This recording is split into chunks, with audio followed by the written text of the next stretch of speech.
Welcome to Everyone Loves Guitar, where we sit down and talk with interesting professional guitar players, uncover their stories, and discover what makes them tick. If you love guitar, music, and the backstory of people's lives, stick around. You're in the right place.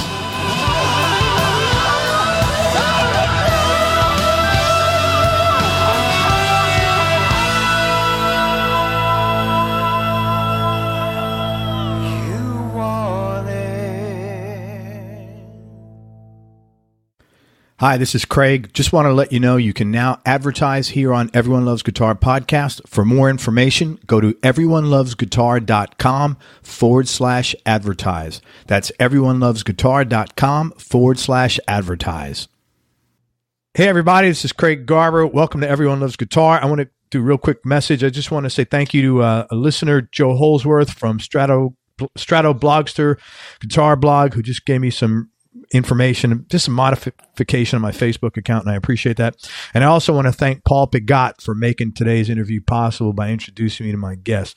My guest is one of the most unique and beautiful players that I've had. He does something incredibly unique. It's a great fusion of Latin, blues, and surf music, and he's just an incredible player, man. And you will hear nobody with cleaner notes than Diego Garcia, who's my guest today, who also goes by El Twanguero. So let's get into this. Let me give you his background. He's originally from Spain, and actually he's talking to me from Spain right now. Imagine like when we were little kids, you didn't think we'd be able to talk to you from Spain and Tampa, did you? He's toured all over the world with his El Twanguero act, which is a Latin twang music and style, which really has its roots in Mexico, called Pachuco, and it comes from Spanish guitar, American folk, flamenco, and tango, and also fingerpicking. I mean, this guy is really super talented. He studied classical music. It's very unique, with origins in old school subculture of Latino Americans from the 30s to the 50s, associated with zoot suits and vibrant, flamboyant nightlife. Diego has a zoot suit on right now. No, I'm just kidding. He's released 4 solo albums. They're called Octopus, Twanguero, the Brooklyn Sessions, which I was just listening to before I got on this interview, which is great, Argentina's Songbook, and his newest album is called Electric Sunset. It is really, really good.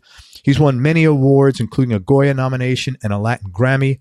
He started studying at, check this out, age 6. He entered the Conservatory of Valencia in Spain. He became a student of Jose Lazaro Vilena, or I messed that up, Vilena? Say his last name. I'm sorry. Vienna. And Vienna was a former student of Segovia. At 13, Diego formed his first rock band, the Beboppers, and at 16, he joined the Rockin' Boards European tour for the next 3 years. This is at 16. He's a pioneer of Western swing and ragtime in Spain. He formed a band called the Galloping Guitars. At 15, he was already at the top of the Valencian musical scene, and he was awarded Best Instrumentalist in the Black Note of Valencia. Check, that was 15 years old. That's phenomenal. At 20, he moved to Madrid, and he became one of the most active musicians in the city. During that time, he recorded with loads of people playing sessions, and he toured on a lot of different acts. I didn't bother putting the names in because they're all Spanish acts over in Spain. I didn't think most people listening to this would know them. But in 2006, he traveled to New York, where he formed the Diego Garcia Trio with Tony Mason on drums. He played drums for Nora Jones, Bo Diddley, and Steve Cropper, and Nick D'Amato on bass. He played bass for Liz Wright and Papa Chubby, who's coming on the show soon, actually. And they played around New York and New Jersey. He made his 3rd album there, Brooklyn Sessions, while playing with guitarists like Jim Campolongo, who I had on this show, Charlie Hunter, who I also had on the show, and Yerba Buena. Since then, he's played in Madrid again, Argentina, and they actually made a documentary about his life called Twanguero. And again, if you listeners, if you're listening to this, and if you know Paul Pigat, Diego, is it fair to say you're the Spanish version of Paul Pigat? Well, probably, yeah.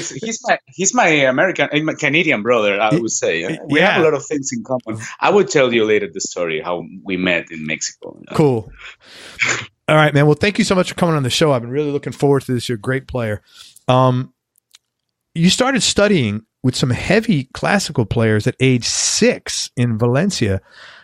And that's so young. Were you like a prodigy, or how did this come about? I wouldn't say that I was a prodigy, but I was in love with the guitar. The first time my father had the Shadows vinyl, and I saw a red Stratocaster. So my first contact with the guitar was visual, just visual. But yeah, I think I was born to play guitar, and I love guitar and I hate guitar at the same time. But it was natural for me to identify when I was 5 years old, just the guitar. When I listened to the Beatles, that's weird, no? But I just concentrate on the guitar sound. So I think I was like kind of prepared when I was 6, 7 years old. And in Spain, man, Spain is a very guitarist country. You know, it's a cheap instrument. It's a mid-low class instrument, and everybody has a guitar. So, but let me ask you this: to be that disciplined at that young of an age, that's not very common. No, but I don't know. Maybe because I didn't have a easy childhood. You know, I was born in a very dangerous hood, barrio. So my mother, she preferred me to be at home studying guitar, rather than being taking risk of and drugs and fights in the street and whatever. So me and my brother, we used to study a lot, and my mother encouraged us all the time. That's cool. How did your parents think to even like enroll you in these schools? Were they musical, or they had musical education or background, or? No, they didn't. My father, he's a musical lover, guitar lover. My mother, her father, my grandfather, is a violin player, a professional. He's 96, now retired, but he was a professional violin. So yeah, my mother loved the guitar, and obviously my father didn't want me to be a guitarist, but he himself the first time he came to see me play with my band, and they support me really good. That's cool. I had a good support from my parents. That's the number one thing that good guitar players have in common, to be honest with you. When I've interviewed close to 400 people now, and family support is the number one thing that everybody has in common. Maybe 99, almost 100%. Yeah. So at 20, you moved to Madrid. What prompted that move? I mean, in part because I am a nomad. It's like a nomad. But in the other part, when you start playing good, you want to work, you want to have gigs, you want to record, and in Spain, Madrid is like the most important city when everything happened. No? So it was a natural trade movement, from the coast, from Valencia, which is a very multicultural city, I would say. Valencia, musically speaking, is very, very interesting. But yeah, it was natural to go to Madrid. It's a 6 million people city, so we have a lot of things happening, and all the Latin acts in the world. Madrid is like the main Plaza de Toros, like it's the main place for all the Mexican. So that opened me, a lot. For all the Spanish-speaking countries, Madrid was the city at that moment. But then you moved to New York, man. That's a giant move. How did that come about? No, I never think about I would never plan anything. No, I remember I was married at that time with my first wife. So, and no, she was a super nice girl. We don't call it a first wife. We call it a starter wife. Okay, a starter wife. Or a test wife. Test wife. But I was 12 years married, so it was a long test. That's a long test. But she was beautiful. She's beautiful still. We are very close friends. But at that time, I finished a really, really long tour, and we had some money. And we say, why don't we take a year, a sabbatical year? Yeah. And then we moved. Yeah, and it was like we didn't go to America for the American dream or whatever. We just went with money because I had some money, just to hang out. Yeah, and work also because I can't be on vacations, no. Mm-hmm. So for me, a sabbatical year is like bringing my guitars and start working the second day that I'm in New York. And I'm a workaholic. I hear you, man. But we were very relaxed at that time, no, and it was a really good experience. But at the same time, I think I wasn't prepared at that time. I was the 27, 28. I wasn't prepared. The experience was good, but the city can eat you in one way, you know.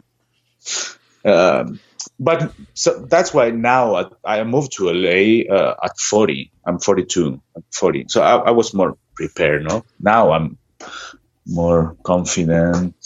I have more self-confidence in some things that I hadn't when I was 28. Yeah, I think that's everybody's. Like, you know, you're. I know it's funny. I have two sons, and one's 28, one's 26, and I see them.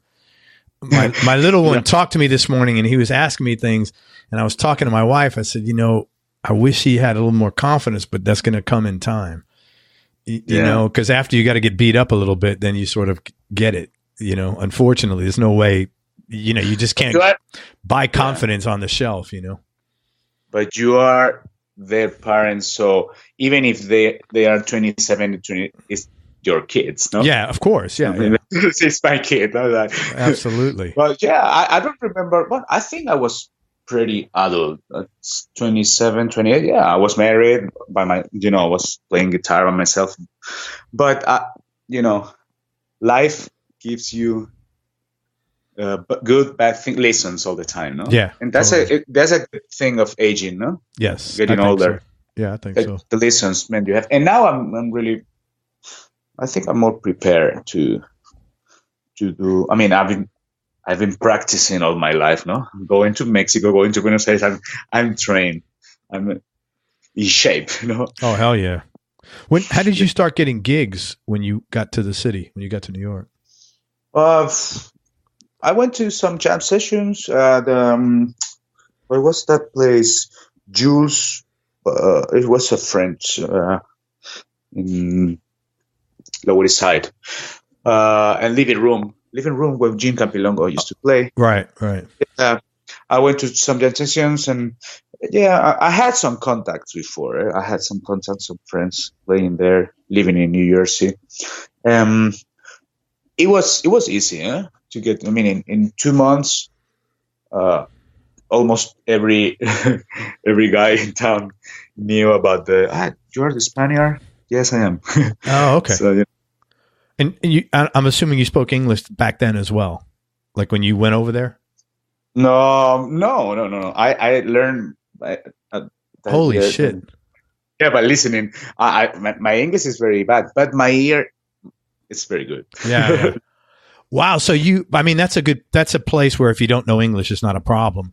But you went. That's a lot of courage, man. It took to go to another country where you don't even speak the language.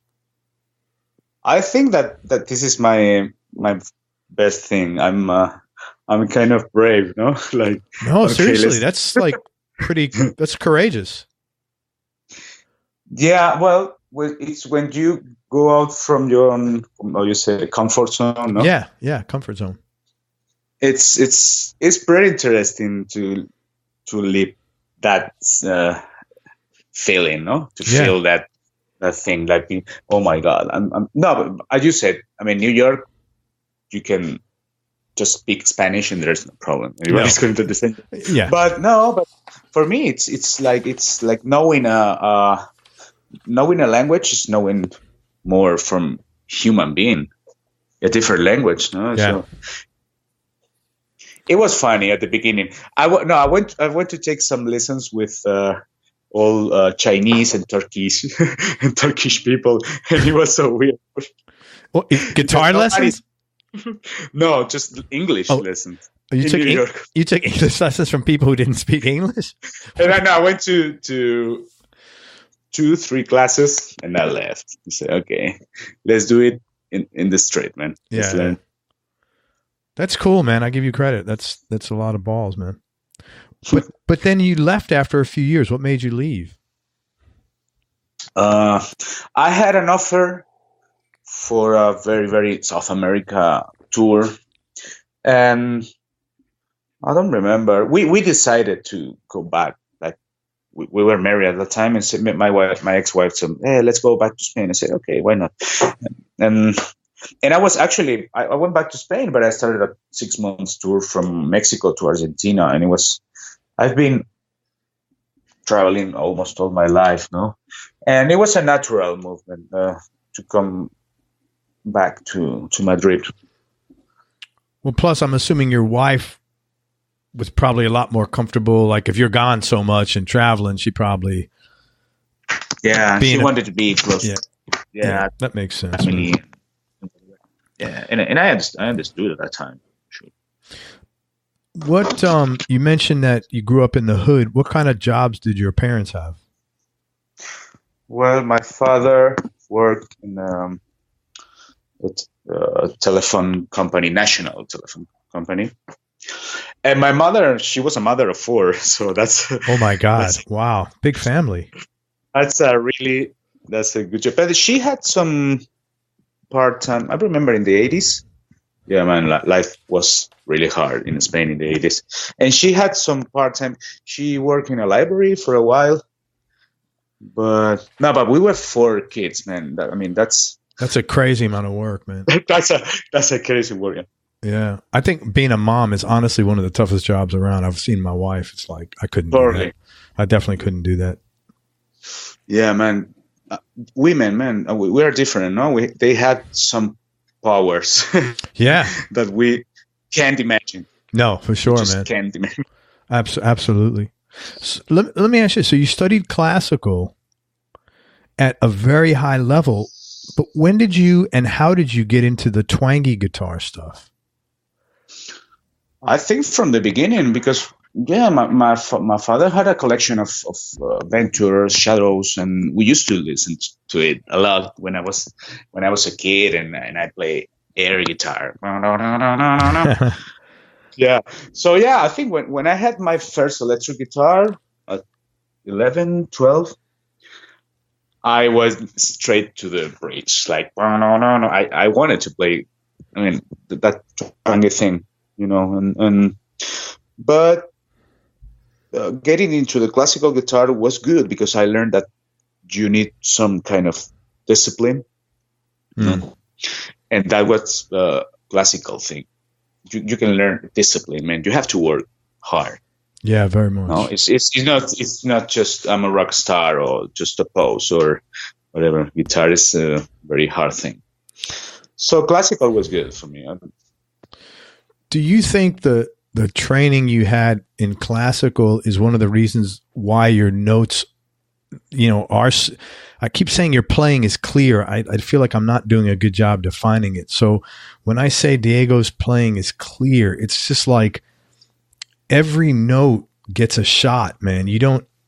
It's really listening to your playing.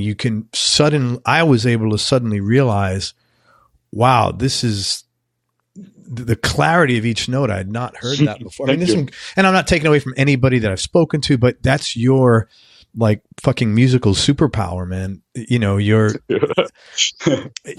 you think that comes from the classical training, or is that just something you? Yeah, I think probably it comes from the classical training because in classical is you get trained to be a performer, no? Or not a composer, but a performer. And you can be working on a piece for 3 months or even in 1 year in just 3 pieces, no? And they work a lot in one note. No, it's a no, move here. That's the sound. Okay. So I learned, to be so specific, no? Yes. And that's the classical training for sure. Probably if I didn't have classical training, I could be a good guitarist also. I mean, you have tons of guitarists in America, especially, never study. Flamenco, even in flamenco. The flamenco guitarists, they didn't have a formal training, but they're pretty clean. Yeah, also, it's really, like I said, it's a very, really noticeable. was it an issue with your classical teachers or your family that you had studied this classical stuff and you really wanted to play cool rock music instead? Yeah, it was a problem. Yeah. I was supposed to be a classical prodigy, as you mentioned. Yeah, but I don't know. I think they eventually understood that my heart was in rock and roll. No, I mean, when you're a father. Yeah. When you're a father, you think different from your kids, and I accept it. No, but at the beginning, yeah, it was a problem. They want me to be a classical and a teacher, maybe in the conservatory or like something more formal. No, but I'm a rocker. Yeah. So. I think you learn as a dad early on not to have expectations of your kids, because you realize that, at least me, like I can't control them. Yeah. You know, what am I going to do? I want him to do a certain thing, or that's not my business. You can give them, guide them. Right. No? But ultimately I have no control, and I'm pretty good with that. I'd rather just give them encouragement to hopefully they, make some good decisions. But yeah, you can't do anything like that. So when you first started playing professionally, what were some of the maybe surprises about the business end of being a professional musician? Surprises, you mean good or bad surprises? Either one. Either one. Well, like you said to me a few minutes ago before we started the interview, you said, hey, there's so many other things you need to do related to running the business of being a guitar player, but all I want to do is play guitar. And I think I know most musicians are the same way. So what were the things that surprised you about the business end? And again, it could be good or bad. A lot. I mean, the way managers treat musicians. No, that's something like you're not prepared to. No, because when you're a teenager, you play guitar just for love to the guitar, or for love to the girls, or blah, blah. But when you get to professional thing, and you start seeing the way people try, the way people, the managers, man, especially. In what way? Bad, like no respect. And I was like, oh my God, I've been studying all my life, and that's something hard to understand. No, sometimes artists are treated bad. Well, you're paying the manager too. That's what I don't understand. Yeah. I mean, cash is flowing that way, so I don't get that. But it took me some time to understand this thing. Now I am the boss and I hire my manager. Okay. But at that time, and now I am the, I pay 20% or 10% to my managers, but I say what to do. Yeah. But at that time, when I was 15, 16 years old, okay. Wow, why this manager is treating us so bad? Why? We are the artists. And that took me some time. But yeah, that was one of the bad surprises. But no, mostly everything is, I can't complain. Yeah. Of my musical career. No, I didn't have nothing especially bad or no. Were there any low points or big challenges you had to deal with over your career, whether it's personal, music, business? How did you get through those challenges? All the time we have, all the time. And especially when I started being a musician, a touring musician, when you're not an artist. But when I had to switch to being the boss, that was a challenge for me, to form a band, to get a good vibe in the band, you don't have to be the boss, but you have to be like the captain of the boat. Yeah, the leader. The leader, but the leader, someone who people wants to play with, no? Sure, man. I think that was my challenge, to Yeah. So when you first became an artist yourself, as instead of being a sideman, you didn't realize how many moving parts there were, how many things.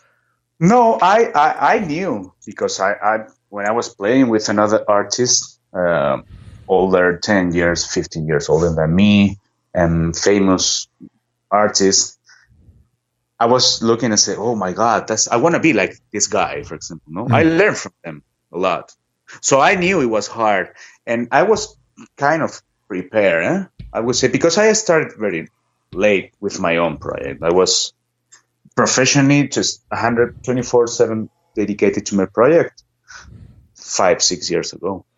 Right. Yeah. So I was 35, 36 years old. I was already, I think I was prepared to manage all the problems, no, with being an artist. But I'm just trying, because you said that I thought you said that when you became a band leader, what was specifically challenging about it? Organization. Okay. Yeah.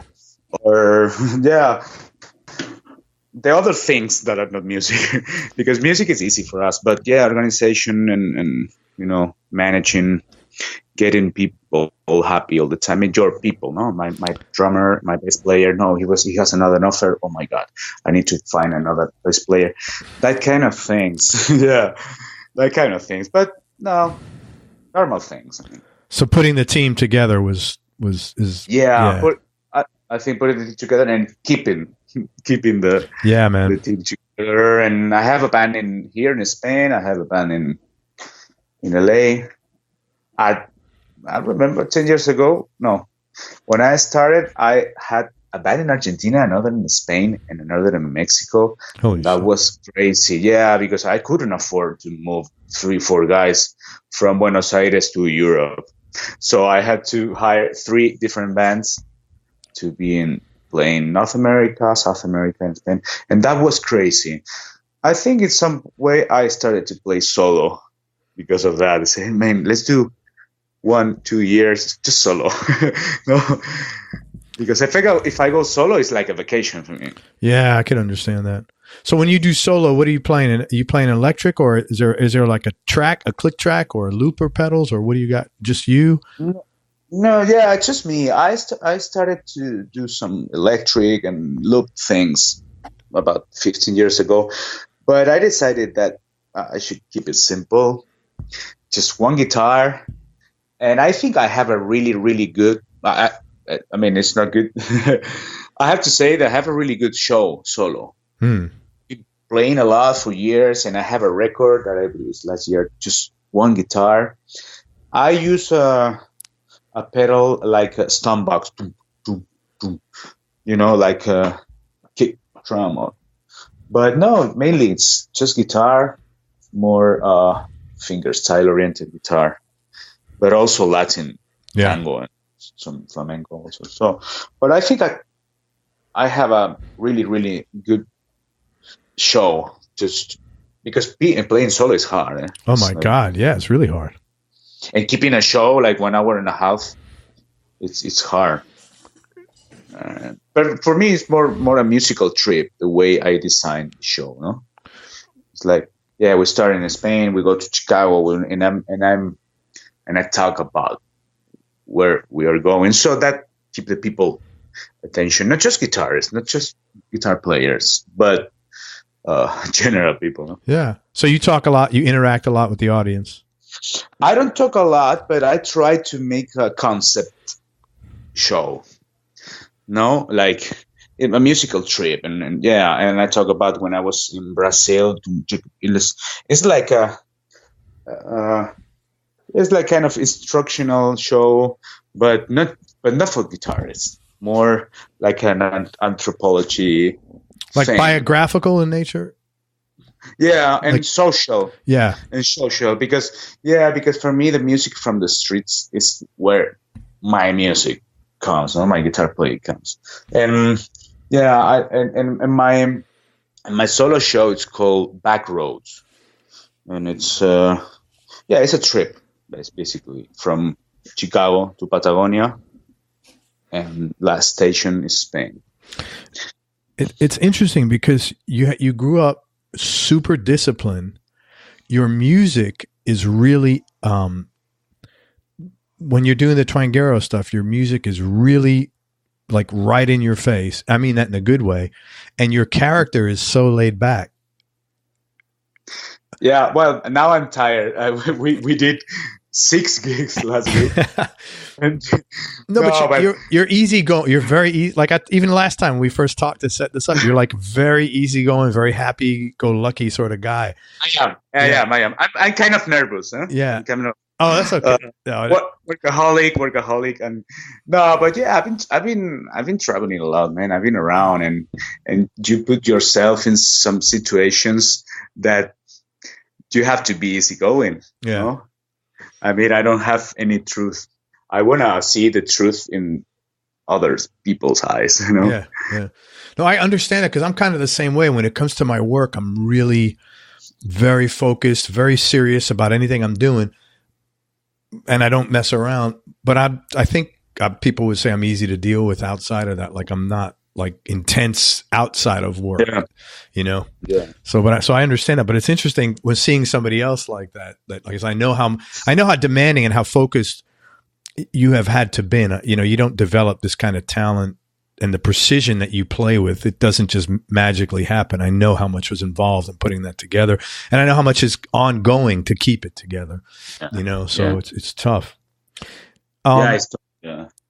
And let's talk about gear for a few minutes.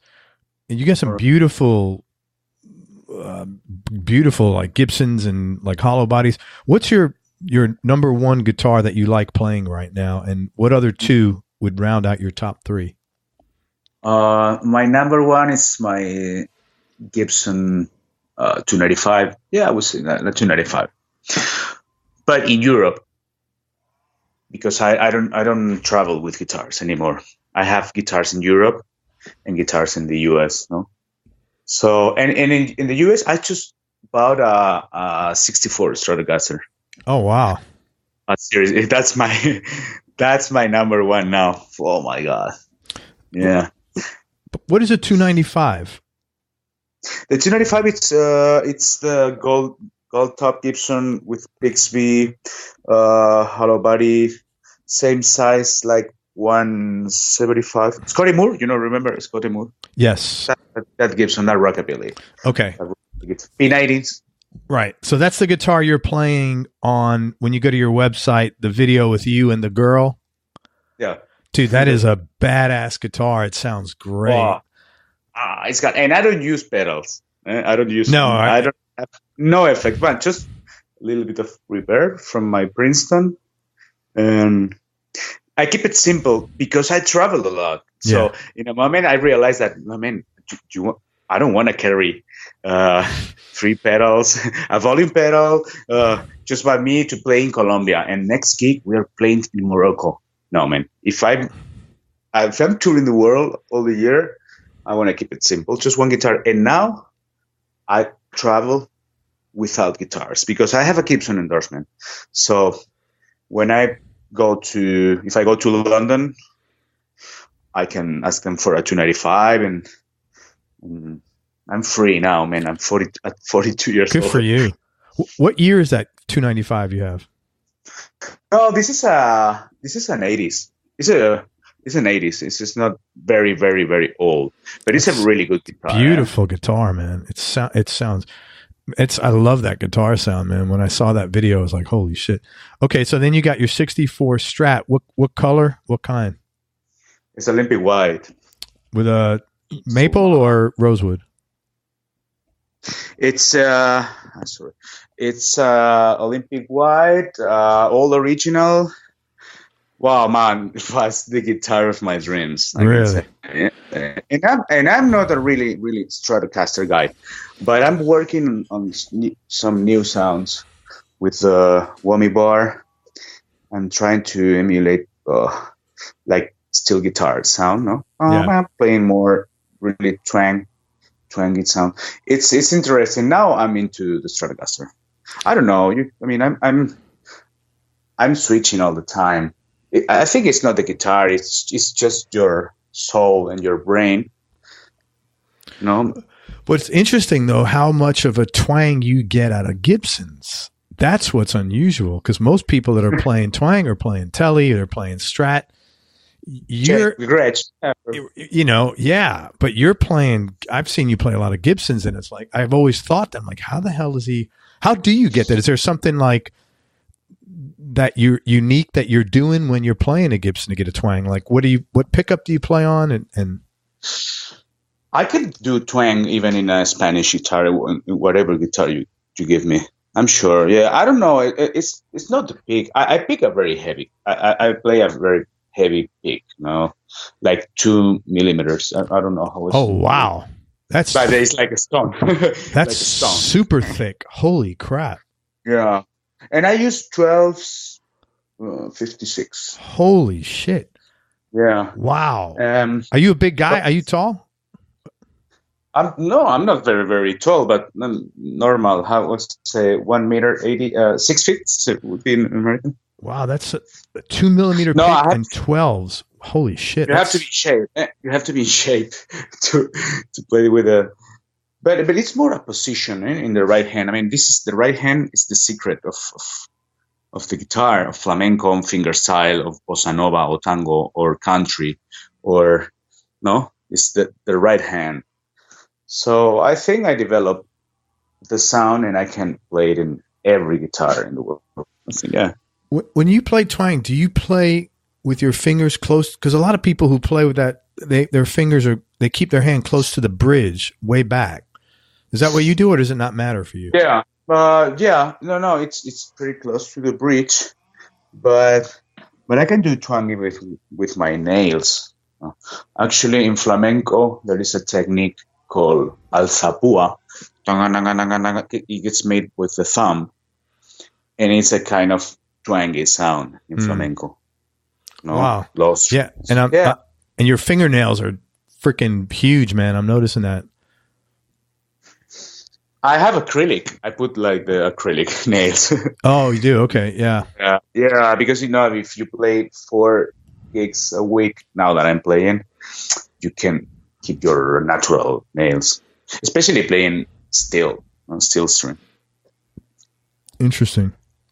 Who's your favorite guitar player, man? Jeff Beck, no doubt. Really? Yeah. The second would be hard to choose, but I think Jeff Beck. Yeah. That's cool. Which is funny because you don't. I'm listening to you, I'm sure you're influenced by him somehow, but I'm not hearing Jeff Beck, which is great. I'm hearing you. Yeah, it's surprising, no? Like this guy. I think it's my favorite. When that list changed all the time, Of course, yeah. And maybe the second favorite would be Chet Atkins, Paco de Lucia a lot. But I think Jeff Beck, I don't know, gave me some special vision of making a guitar sing, with not too many knowledge. He's not an intellectual guitarist.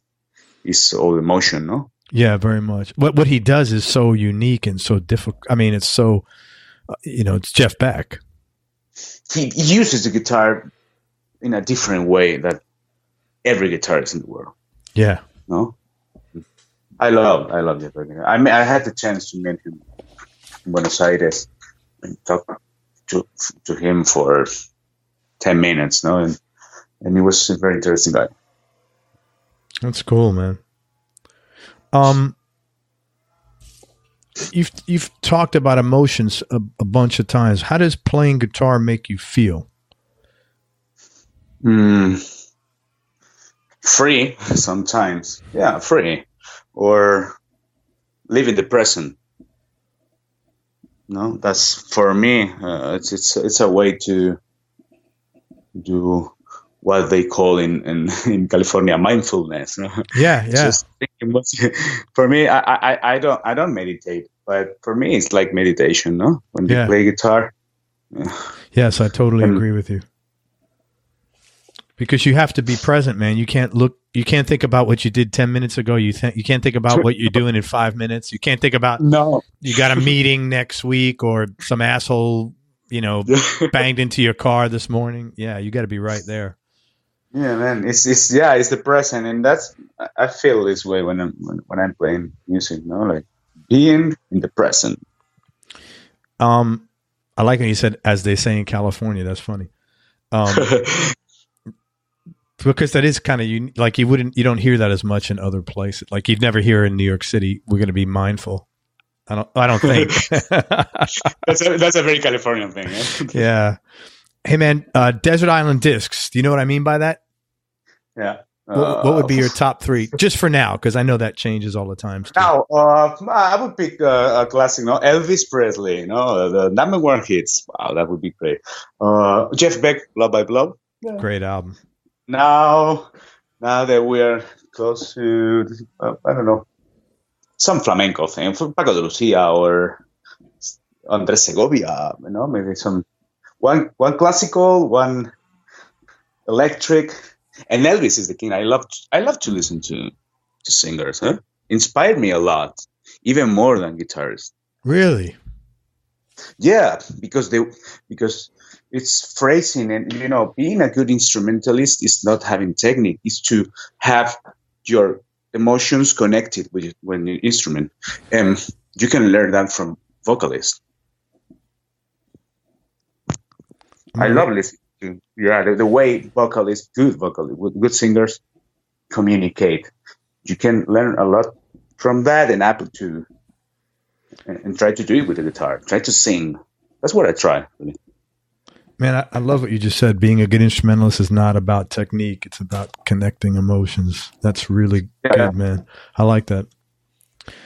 Tough question. Well, kind of. What's your definition of happiness? Well,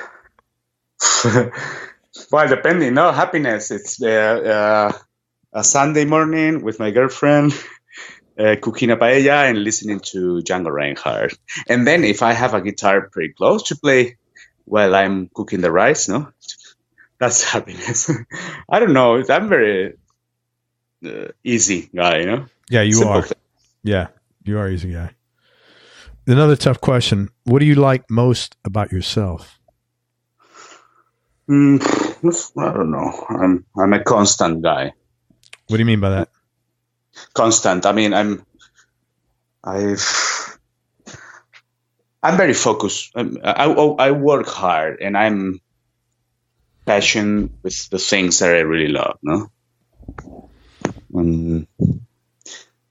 Yeah. And I work, and I love practicing. I love discipline. I mean, that's what I say. I don't know how to say it in English, but yeah, I'm a constant guy. Constant meaning you're the same person all the time. No, but having the same target all the time. Okay, I got you. Best childhood memory? Best childhood memory? Smelling the wood of the guitars in the conservatory. Really? That's cool, man. Yeah. Do your brothers play instruments, or the other brothers and sisters? You said there's 4 of you. Yeah. So, yeah, my brother, he's 35. Yeah, he plays guitar very good. He's more into the classical thing and the Brazilian thing. Where's he in? Is he in Spain or is he in? He's in Paris. He got married with a Brazilian woman. They moved to Paris. Then he divorced. But he studied a lot of classical and Brazilian music. It's so interesting that that Europeans move so freely and easily, where Americans tend to not do that. Probably. Yeah. I mean, like, even my wife, she grew up in England and she moved to Florida, and we met here. Even the English people. Yeah, they move.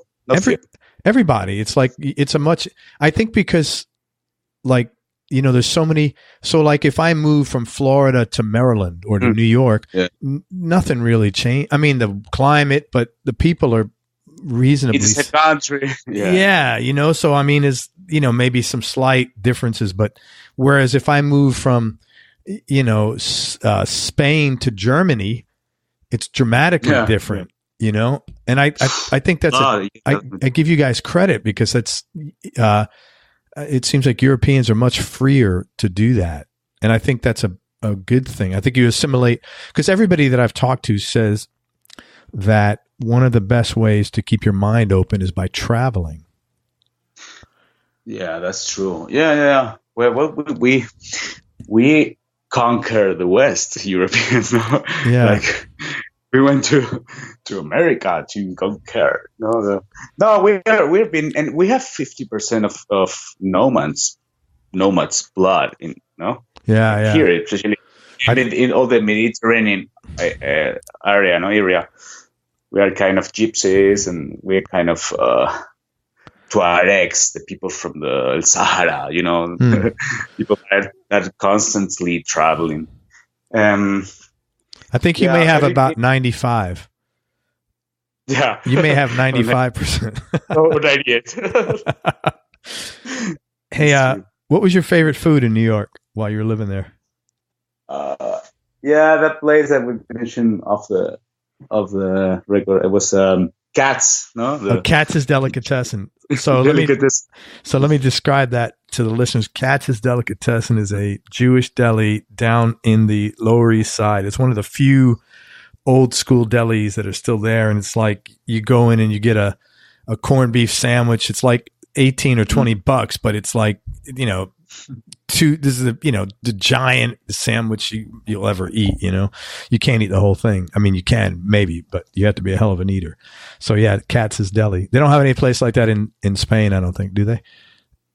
But the sandwich thing, it's an American thing. Oh, is it really? We have, you can find sandwich everywhere, but the good sandwich is in America. But we have one of the best cuisines in the world in Spain, no? Oh yeah, but it's different. But the sandwich thing, like fast food, but good, it's an American thing. No? Interesting.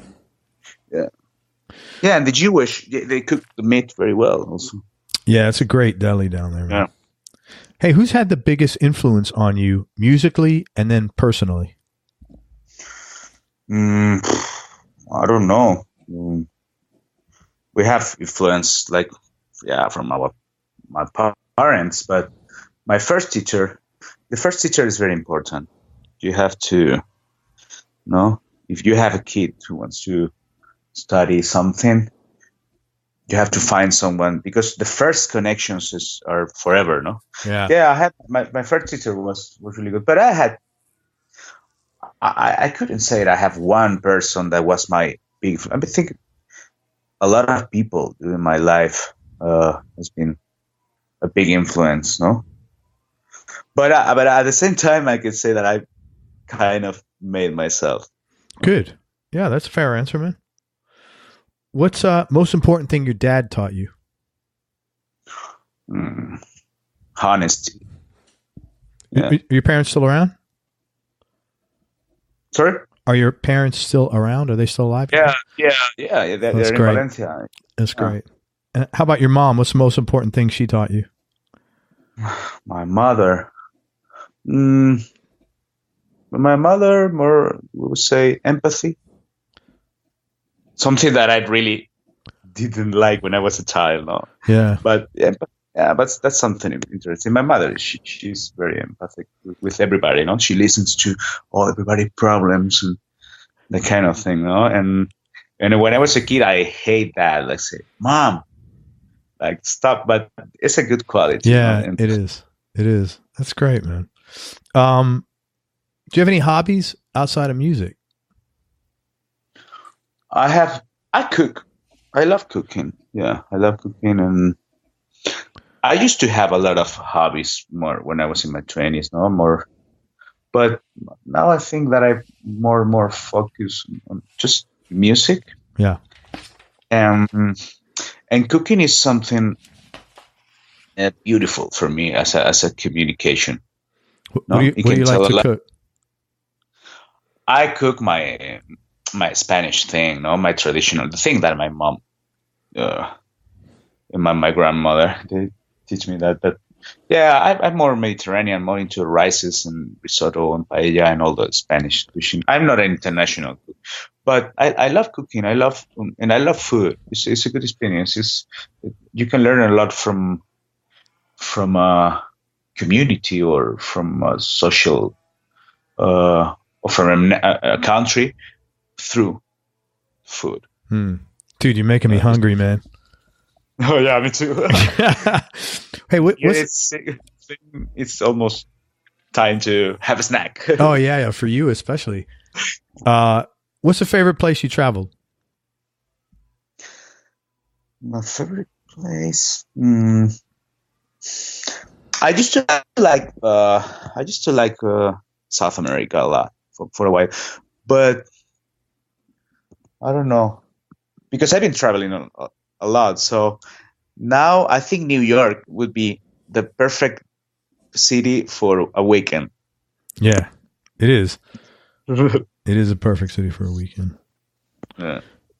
2 more questions, man. Any regrets? Is there any regrets that you have? Things that you wish you did, but you didn't do them at the time? No, I don't regret anything, man. I made some mistakes, yeah, but I made my best. I think I made my best. No, even if I made some mistakes. No, I don't. Life. The good thing about life is that it gives you lessons all the time. No, and that's the good thing. Even in the bad moment, yeah, even in the bad moments. So. No, I don't regret anything. I didn't do anything bad. I made some mistake, like some natural things, but I think I'm pretty happy the way my life is now. Yeah. Very cool, man. Last question, Diego. What has been the biggest change in your personality over the last 10 years, and has this change been intentional? Or has it just been a natural part of aging?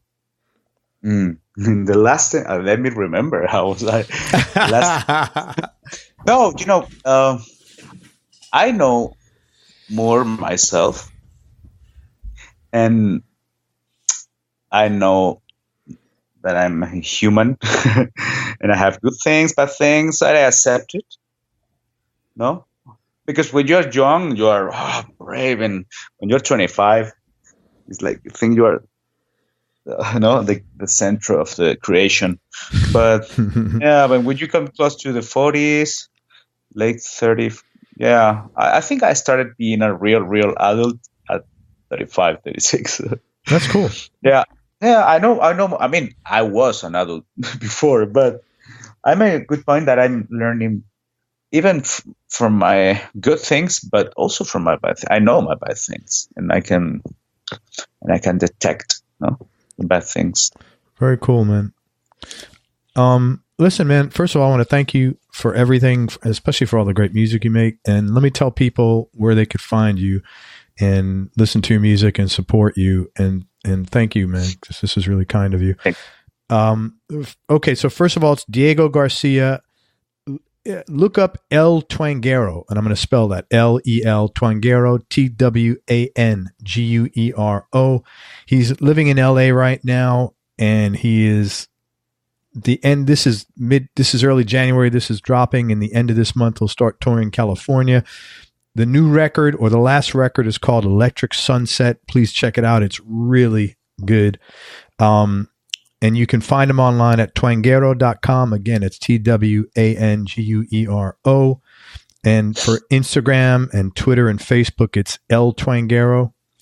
And also, he doesn't do a lot of these, but when he's off the road, if the connection is good, he does give lessons on Skype. And to me, it would make sense if you're looking to learn electric Latin guitar. This is no better guy, perhaps in the entire world, to work with. So if you are an intermediate or advanced student that wants to broaden your horizons and either learn more about electric Latin guitar or specialize in it, or you want some constructive criticism, send Diego an email, let him know what you're doing and what you're looking to accomplish. And he'll get back to you if it's a fit. You guys could work together. Let me just give you his email address. It's Twanguero, ELTWANGUERO @gmail.com. And check him out on tour. Honestly, this is like really cool music, man. It's really different. And that's it, man. Any final words of wisdom? Well, I think I enjoy a lot your interview. To be honest, it's man, you're a super cool guy. I want to say hi to everybody who's listening. You guys have to listen. Everyone loves guitar. You have pretty good stuff. I was checking out. You have pretty good stuff there, eh? Yeah, I've had a lot of guests. Lucky. Yeah, because you can see the other side of some guitarists that I know, even from Pompigat that I know. I was listening to his interview and I discovered a few new things. He's funny as hell. That guy. We would laugh the whole interview. I laughed so hard in the beginning of the interview. I didn't think I'd be able to do the interview. And it's a long story, but anyway, man, listen, thank you very much for your time. I really appreciate it. I hope to see you. I hope you're coming down to Florida, or maybe I'll see you in New York sometime. I'd love to see you playing. You're just a joy to listen to your music, man. Thank you for your time. Everybody, thank you so much for listening. If you enjoyed this interview, please share it with a friend on your social media channels. Thanks again to Diego Garcia for spending time with us. I really appreciate it. Everybody check him out online. It's eltwanguero.com. And make sure you go to everyonelovesguitar.com. Sign up to get on our newsletter list so you and I can connect. And most important, remember that happiness is a choice. So choose wisely. Be nice, go play your guitar, and have fun. Till next time, peace and love, everybody. I'm out. We hope you enjoyed this show. If you did, subscribe to the Everyone Loves Guitar podcast, and you can do this online at everyonelovesguitar.com or on iTunes. And if you like the show, please leave us a 5-star positive review. The more 5-star reviews we get, the higher our show ranks, and higher rankings mean we get to continue speaking with cool, interesting guests on our show. We'll see you on the next episode, and until then, keep playing your guitar and have fun making music.